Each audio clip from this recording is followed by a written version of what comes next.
የመኖሬ ልውና አንተው ነህ ከስንፋሴ ታስፈልገኛል የመቆሜ ልውና የዛሬውን መልእክታችን የምናገኘው ፊልጵስዩስ ሰዎች ምዕራፍ 2 ቁጥር 15 ላይ ይሆናል።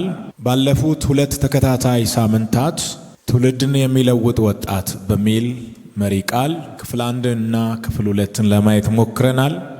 ዛሬ ክፍል 3 ላይ ነው የደረስነው። በማስታወሻችሁ ላይ ትውልድን የሚለውጥ ወጣት ክፍል 3 ብላችሁ ጻፉና ክፍሉን ካነበብኩ በኋላ ወደ ዝርዝር ሐሳቦች እገባለሁኝ። ዛሬ ማስታወሻችሁ ላይ የምጽፉት መልእክት ነገ በጣም እንደሚጠቅማችሁ እርግጠኛ ነኝ። ከናንተ መካከል በዓለም አደባባይ ቆሞ የሚያስተምሩ ታላላቅ አስተማሪዎችን አያለሁ። ከፍታዎች ላይ ቆሞ ከፍ ላሉት የሚያስደምም ትምህርት የሚያስተምሩ በእውቀት የተጠቀጠቁ ታላላቅ አስተማሪዎች እዚህ ውስጥ አሉ። አእምሯቸው እንደ ፀሐይ የሚያበራ ከአፋቸው የሚወጣው ትምህርት እንደ ማር የሚጣፍጥ አስገራሚ አስተማሪዎች እዚህ ውስጥ አሉ። ፊልጵስዩስ ምዕራፍ 2 በመጥፎና በጠማማ ትውልድ መካከል ያለ ነቀፋ የዋሆችም ነውርም የሌለባቸው የእግዚአብሔር ልጆች እንድትሆኑ ሳታንጎራጉሩ ክፉም ሳታስቡ ሁሉን አድርጉ። የት ሆኖ ነው ጳውሎስ ይህንን መልእክት የጻፈው የሚለውን መንፈሳዊ ዳራ ለመነካካት ያህል በሮም ከተማ እስር ቤት ውስጥ ሆኖ ነው ይህንን መልእክት ለፊልጵስዩስ ቤተ ክርስቲያን ሐዋርያው ጳውሎስ የጻፈው። በክርስቶስ ኢየሱስ አምኖ ለዳኑት እግዚአብሔርን እንዳያስነቅፉ መልእክት ይጽፍላቸዋል።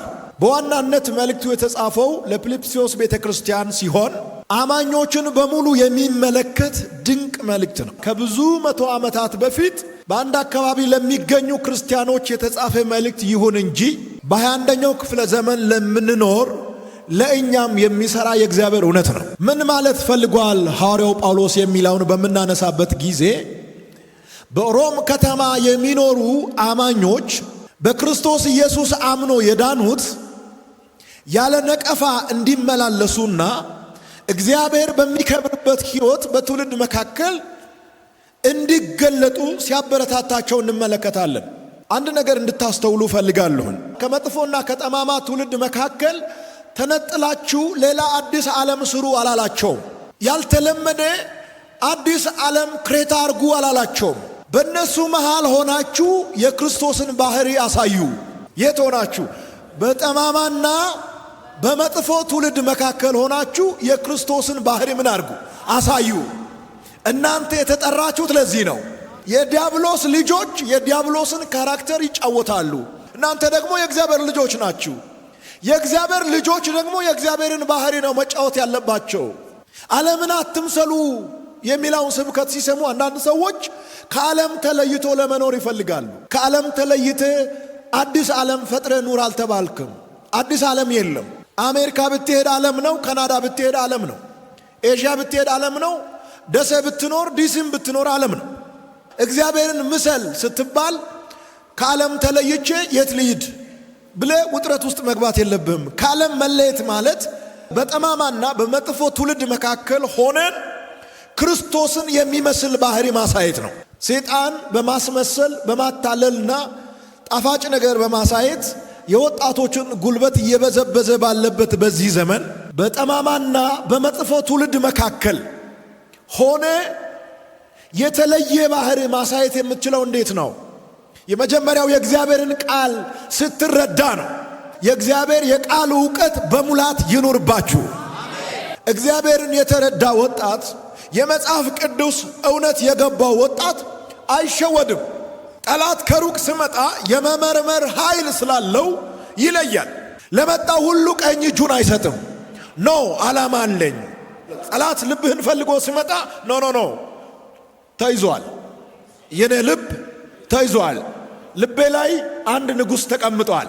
በመስቀል ላይ የሞተልኝ ደሙን ያፈሰሰልኝ የወደደኝ ኢየሱስ የሚባል ንጉሥ ልቤ ላይ ተቀምጧል። በመጥፎና በጠማማ ትውልድ መካከል የሚለው ቃል በስነ ምግባር ውድቀት ውስጥ ያለውን ትውልድ ያመለክታል። በመጥፎ ባህር ውስጥ ያለውን ትውልድ ያመለክታል። በዚህ ትውልድ መካከል ሆናችሁ እግዚአብሔርን የሚመስል ባህሪ ግለጡ። እግዚአብሔር መጽሐፍ ቅዱስን ስትከፍቱ ብቻ አይደለም የሚታየው፣ በሕይወታችሁ ላይ ይታያል። በአካሄዳችሁ ላይ ይታያል። በአነጋገራችሁ ላይ ይታያል። በምታሳዩት ካራክተራችሁ ላይ ክርስቶስ ይታያል። በጠማማ ትውልድ መካከል ሆናችሁ ክርስቶስን አሳዩ። በመጥፎ ትውልድ መካከል ሆናችሁ ክርስቶስን አሳዩ። በሙስናና በክፋት በተጨመላለቀ ትውልድ መካከል ሆናችሁ ሙስናን ኖ በሉ፣ አልፈልግም በሉት። ደሞዜ ይበቃኛል፣ ጸጋ ይበቃኛል፣ ጌታ ይበቃኛል፣ የሚቀጥለውን የተሻለውን ነገር ሉዝ ማድረግ አልፈልግም፣ ዛሬ አንተ በምትሰጠኝ ከረሜላ ብላችሁ ለሰይጣን መናገር አለባችሁ። የተሻለ ነገር ይጠብቃችኋል። እመኑኝ፣ ከእግዚአብሔር ቃል መነሻ አድርጌ ነው የምነግራችሁ። ዮሴፍ ዝሙትን ኖ አለ። ሳምሶን ለደሊላ እጁን ሰጠ። ኖ ያለው ዮሴፍ ነገሰ። እጁን የሰጠው ሳምሶን የጠላት መጫወቻ ሆነ። ኖ ኃጢአትን ኖ፣ ውሸትን ኖ፣ ሙስናን ኖ፣ ክፋትን ኖ ያለ ትውልድ የተሻለ ከፍታ ላይ ሲደርስ ነው ያየ ነው። በጣም ብዙ ወጣቶችን መጥቀስ ይቻላል። ዳንኤልን መመልከት ይቻላል። መርከስ አልፈልግም አልበላም አለ። እግዚአብሔር የሌለበት ጮማ ውስጥ ከሚገኝ እግዚአብሔር ያለበት ቆሎ ውስጥ ይገኛል። እውነት ያልሆነውን ነገር ኖ ማለትን የተለማመደ ወጣት በጠላት መንደር የተመሸገ ከተማ ነው። የብረት መሶሶ ነው። የናስ ግንብ ነው። ጠላት እሱን ወጣት ይፈራዋል። እስኪ አሜን ይበላንስ። አጠገብ ያለውን ሰው ተፈርተ ኑር በልልኝ። ሰይጣን ስታረጁ ምንም አይነት ስጦታ አያመጣላችሁ። ሰይጣን የሚፈልገው አሁን ነው። መልክ አለ፣ ቁመና አለ፣ ወጣት ነህ፣ ወጣት ነሽ።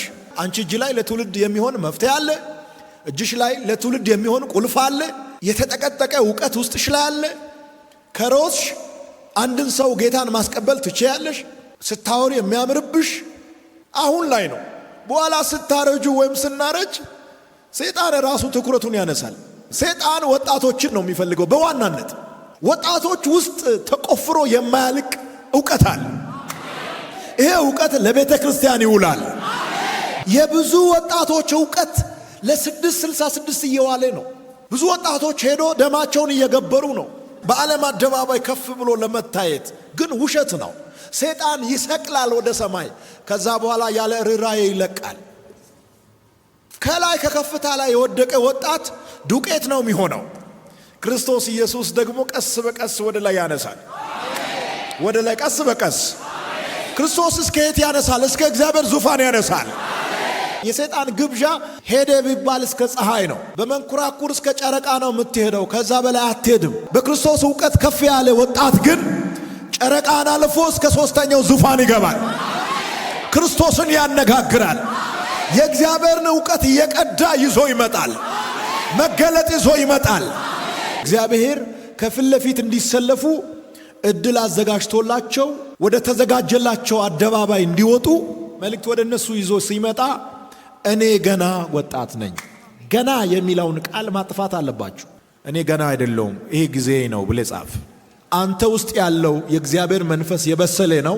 አዋቂዎችን የሚያስገርም፣ ጠቢባንን ሁሉ እንዲገረሙ የሚያደርግ፣ ዓለማትን የፈጠረ የእግዚአብሔር መንፈስ ነው አንተ ውስጥ ያለው።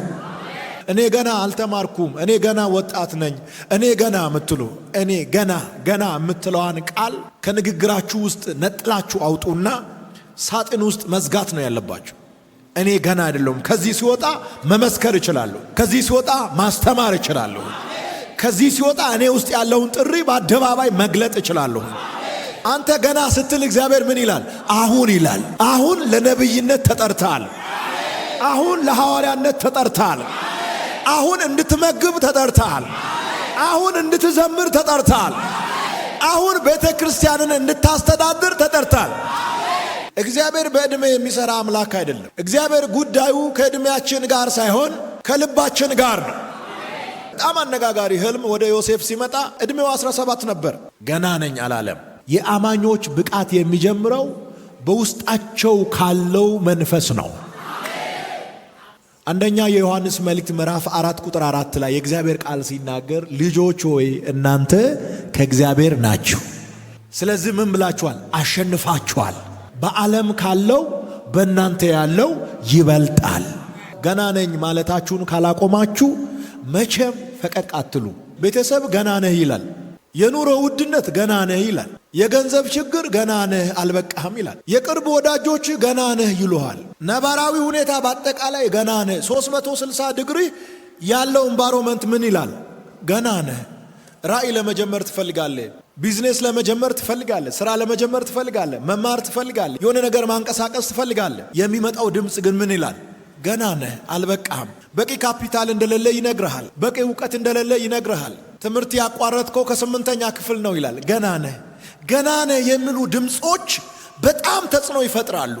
ይሄንን ድምፅ ሰብሮ ያልወጣ ወጣት እልፍ አይልም። በዙሪያ ላይ ያለውን ገና ነህ የሚለውን ድምፅ ሰብረ መውጣት አለብን።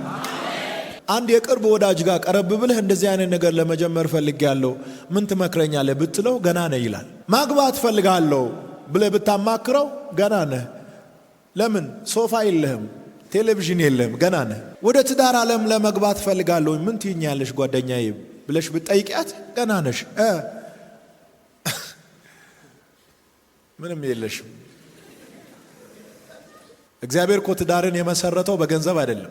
የምድረ በዳ አበቦችን የሚመግብ የሰማይ ወፎችን አንደላቆ የሚያኖር ጎተራ የሌላቸውን እርሻ የሌላቸውን ዘና አርጎ የሚያኖራቸው ኃያል አምላክ ለነገ አትጨነቁ ያለን ከሁሉም በላይ ቅድሚያ የሚሰጠን አምላክ እያለን ገና ነህ የሚለው ድምፅ ሽባ አርጎ ያስቀምጣል። ቦታ ልሰጡ አይገባም። ገና ነህ የሚለውን ድምፅ መሻር አለባችሁ። ብቃታችን ከእግዚአብሔር ነው አለ ጳውሎስ። ለማግባት፣ ለማገልገል፣ ቢዝነስ ለማንቀሳቀስ፣ ትምህርት ለመማር፣ ለመውጣትም ለመግባትም፣ ተራራ ለመውጣት፣ ሸለቆ ለመውረድ፣ ክርስቶስን ለመመስከር፣ በአገር ውስጥ ለመመላለስ፣ ከአገር ውጭ ለመውጣት፣ የምናስበውን ነገር ለማድረግ ብቃታችን ማን ነው? እግዚአብሔር ነው። ሰዎች ወጣትነታችሁን ሲንቁ አክሰፕት ማድረግ የለባችሁ። እዛው ፊት ለፊት እጅ በእጅ ነው መክፈል ያለባችሁ። ዝም ብለህ ተቀጥቅጠ ወደ ቤት አትግባ። ገና ነሽ ስትባይ እሺ አሜን አሜን አሜን አትበይ። ነኝ ወጣት ነኝ፣ ግን እኔ ውስጥ የሚገነፍል ኃይል አለ። ለሁሉም ነገር የሚሆን ብቃት አለ እኔ ውስጥ። የአንዳንዶቻችሁን ኮንፊደንስ በዚህ ቃል እገነባለሁ። ገንዘብ ሳይኖር እንደ ቢሊነር የሚንቀሳቀስ ወጣት ያለ ገንዘብ ከሚገነባው ኮንፊደንስ ክርስቶስ ኢየሱስ የሚገነባው ኮንፊደንስ ይበልጣል። ብቃታችን ማን ነው? ዮሴፍ በወጣትነቱ ህልም ከተቀበለ፣ ዳዊት በወጣትነቱ ጎልያድን ከጣለ፣ ኤርምያስ በወጣትነቱ ነብይ ከሆነ፣ ጢሞቴዎስ በወጣትነቱ ቤተ ክርስቲያንን ከመራ አንተ ምን ትጠብቃለህ? በወጣትነት ላይ ማንም መንገደኛ እንዲረማመድበት መፍቀድ የለብህም። ገና የወደፊቱን እንፈጥራለን። ገና የወደፊቱን እንከፍታለን።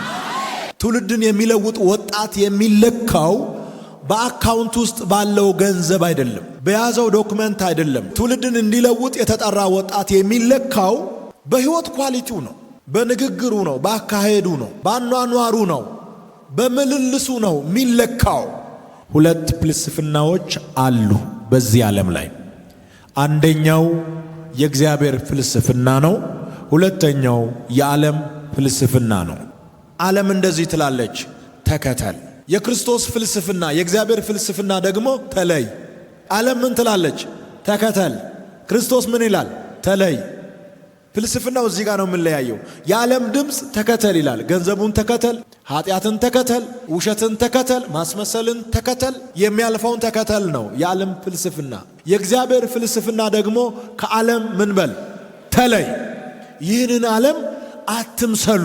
ትውልድን እንዲለውጥ የተጠራ ወጣት የመጀመሪያው በእውነት ይኖራል፣ ሁለተኛ ብላችሁ በቅድስና ይመላለሳል ብላችሁ ጻፉ።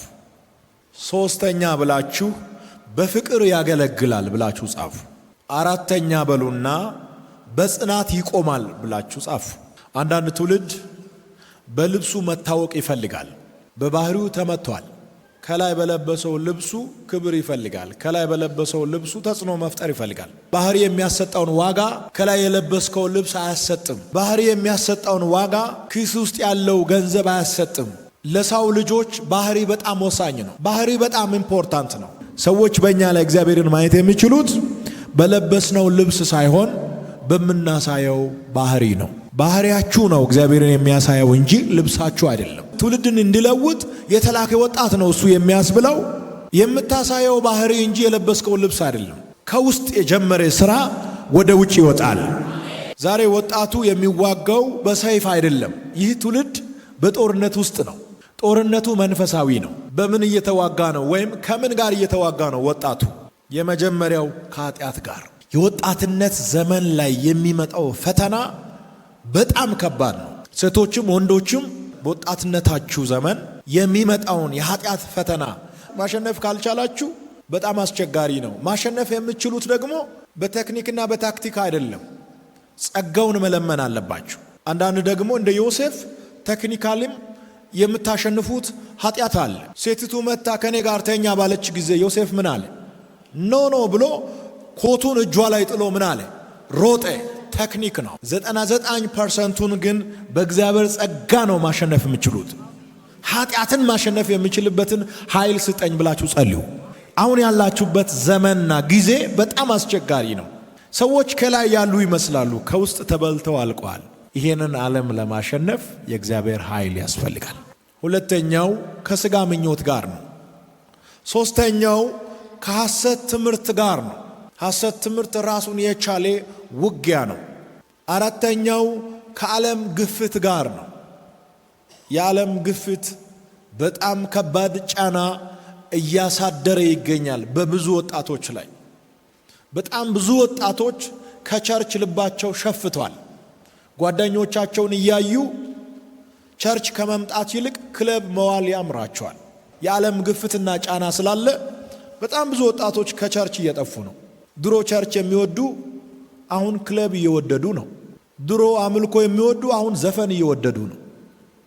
ድሮ ጸሎት ቦታ የሚወዱ አሁን ሐሜት ቦታ እየወደዱ ነው። በመንፈሳዊ ስብሰባ ስፍራዎች ላይ ከመዋል ይልቅ ፊልም ከፍቶ ቤት ውስጥ ፓርት 1 እና ፓርት 2 ማየት ይቀላቸዋል። ደስታ እዛ ውስጥ ያለ ይመስላቸዋል። ሰይጣን ካራሜላ ሰጥቶ እየጎተታቸው ነው። ጠላት የሚያመጣውን ግብዣ ኖ ካላችሁ በሚቀጥለው ምዕራፍ ለክብር ትፈለጋላችሁ። ጀግና ማን ነው? ኃጢአትን የሚያሸንፍ እንጂ ሰዎችን የሚያሸንፍ አይደለም። ፉክክራችሁ ከሰዎች ጋር አይሁን። ሰዎችን የምታሸንፉት እናንተ አይደላችሁ፣ ውጤታችሁ ነው የሚያሸንፈው። ጀግንነት የሚለካው ሰዎችን በማሸነፍ ሳይሆን ኃጢአትን በማሸነፍ ነው። ኃጢአትን ሳታሸንፍ ሰዎችን ስላሸነፍክ ጀግና አትባልም። ጀግና ዮሴፍ ነው። ኮቱን በሴቲቱ እጅ ላይ ጥሎ ከንጉሥ ምስት ጋር አልተኛም ብሎ የሮጠው፣ ጮማ እምቢ ብሎ ቆሎ ለመብላት የጨከነ ዳንኤል ነው ጀግና።